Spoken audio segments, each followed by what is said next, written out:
What's happening, party people? Welcome to Punchboard Party. My name is Daniel, and it's been a long time since we've done a one-take hot take, but here we go. Palaces of Carrara, 2nd edition on Gamefound. I could not talk about this. Michael Kiesling, Wolfgang, Kramer, they're a dynamic duo in the hobby. They've done all sorts of games. Tikal, Coal Baron, Asara. Palaces of Carrara is one of my favorites of theirs. Coal Baron made me fall in love with them. Palaces of Carrara backed that up in a big way. And so now it is coming. And the big thing is that Palaces of Carrara was hard to get a hold of for the longest time. People who played it loved it, but other people couldn't really get their own copy. And so it was always this kind of grail game that people were searching all over the place for. I got my copy because of a good friend of mine, Chris. He got a French copy of his on some sort of Board Game Geek, either the market or an auction. And then he saw this on another auction, and this is an English version of the game, and he bid in the auction on my behalf because I was working, and so he did all the hard work. Thank you, Chris. And I got myself a copy, but I ended up paying like 50, 60 bucks for it. It has a big, not a big hole, but it has a hole here, and it has a big dent in the bottom corner, but it didn't matter because I just needed to get my hands on this game, and I did. And so with these one-take hot takes, I'd like to get your feedback going on. So down below, let me know, did you ever get a hold of this game when it was hard to find? And if you did, how did you get a hold of it? And did you enjoy having it? Let me know down below. Now I gotta say, I've already mentioned it, but I love Palaces of Carrara. I'll tell you why I love it. There's two things that I love about this game. I love that the way that you score points in this game isn't just automatic. You don't just build buildings or gain resources and then just get points. What you have to do is you have to use these scoring markers, and you either score your personal kind of cities or communal cities, and you score the buildings that you've built in those cities. And you have to have built a certain number of buildings in those cities in order to qualify to score those places. But it's this really cool push and pull where you want to score before your opponents are able to, because then you kind of knock them out of scoring that particular city maybe. There's some really cool stuff going on there. So I just love that. I love that scoring's not automatic. You have to kind of make a call. Do I want to score now or wait a little bit to score more points, but then run the risk of getting knocked out of the running for scoring that particular city? Cool stuff. And then the other thing that I really love, and it's connected to the scoring, is just that there's some cities that will score you points and there's some cities that will gain you money when you score them. And so this constant tension between making sure you have enough money to build the buildings and collect the resources, the marble that you need to build the buildings, as well as making sure that you're spending your scoring markers on getting points, kind of this back and forth, points, money, how do I do this?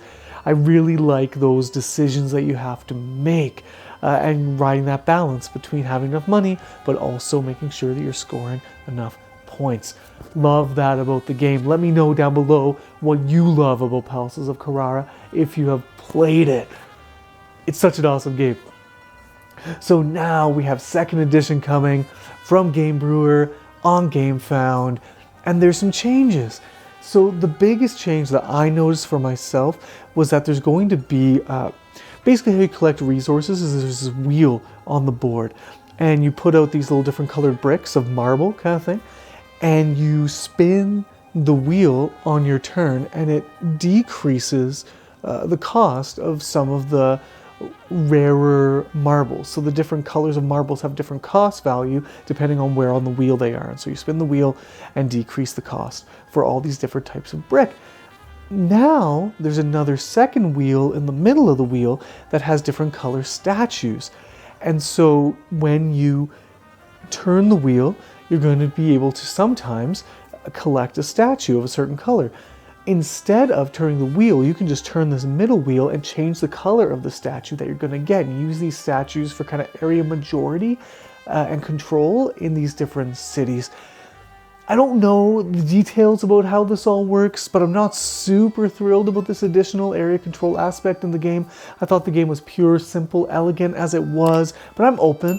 I'm open to this being really great and good, you know. I think this is going to be a good time any way you slice it, but I'm just a little bit like nonplussed about it.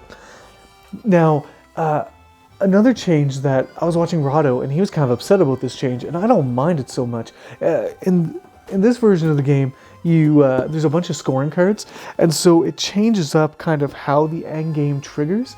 Put out all your scoring pawns, build this certain type of building, these kind of things. And so the base game kind of comes with a certain set of scoring, and then you have these additional scoring cards you add to the game that change up how the game ends. And I always found that tricky because I liked how the game ended in the kind of base play of it.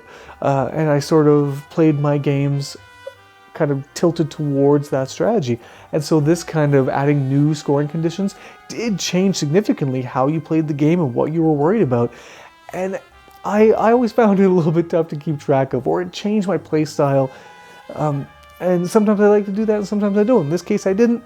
And so getting rid of those isn't a big deal to me, but for a lot of people it takes away a bit of the variability that they liked in this game. So just be mindful of that. So your scoring is going to be kind of samey from game to game, or the end game trigger, I guess. The other thing that's different is the way that you spin the resource wheel. You're going to have an opportunity now to, if you take all of the resources from a particular section on the wheel, then you're going to be eligible to gain a statue from that space. And so instead of just buying a couple of resources and then moving the wheel along, you're actually going to be pretty incentivized to grab all the resources, and that's going to move things along a bit more. I kind of like the whole wheel sort of just slowly spinning around and some resources staying there because people couldn't afford them or didn't want them, and them getting really cheap, and then you being able to just get a big kind of purchase of resources whether you want them or not. In this case you're effectively doing the same thing, but it's just happening more clearly and kind of one moment at a time, and I think it could move things along nicely and kind of get rid of this little bit of the game sort of chugging along in terms of the resource market. But we'll see. I mean, that's neither here nor there for me, really. So down below, what are you thinking about these changes? Do they excite you? Do they not matter to you? Are you kind of pissed off about some of the changes? Or are you just glad to be able to get this game now? Let me know down below. So there we have it, Palaces of Carrara. Any way you slice it, I'm just happy that this game is getting a second life. I think it's going to make a lot of people happy if they get to the table. The other thing about Palaces of Carrara is that it's your standard kind of medium weight Euro game. Kind of bland theme, really clever mechanics. But there's a lot of games like this. This is kind of in a fairly crowded genre of game. And in the whole board game hobby as a whole, this style of game kind of goes under the radar anyway, and then in that genre, it has a lot of competition. So it is clever enough for me to recommend it highly, that if you don't have it, that you get on Gamefound and you get yourself a copy of it, because you're going to love it. If you love this style of midweight Euro, you're going to love this game if you haven't played it. But at the same time, with all the hype that's around it, you're going to play it and you're going to say, that was really good, nice, but I can play other things now, so it doesn't super stand out. My notes have been falling off all over the place. I feel a compulsive need to pick them up for some reason. So, Palaces of Carrara, that seems like a downer note to end on, and I don't mean it like that. This game is fantastic, is beautiful, but I have played it with a couple of people who I thought were going to love it, and they were just like, yeah, good game. And I'm like, what do you mean good? This is amazing. But it definitely does kind of sit into a category where there's a lot of variety, and you can play a lot of games like this and get the same kinds of feelings. Fine enough. But I'm still asking you to give this a shot, give it a look on the Gamefound page, see if you want to get it.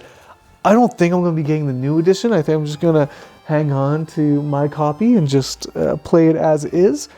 But I hope that this video has helped you kind of narrow down your opinion on whether you want to get this or not. So, party people, thank you for watching this video, and thank you for watching this channel. Let me know if you like the hot takes down below. I'm starting to get back to them. I want to do more of them. And if you like them, I will do more of them, because my current style of video is a lot more choppy, in your face, quick, funny, that kind of thing, and I like that. But I also like kind of a more dialogue situation with you guys. So let me know down below what you're thinking about these style of videos, and if you want to see more hot takes in the future. And so, party people, subscribe to the channel if you're not. Until next time, have the best day.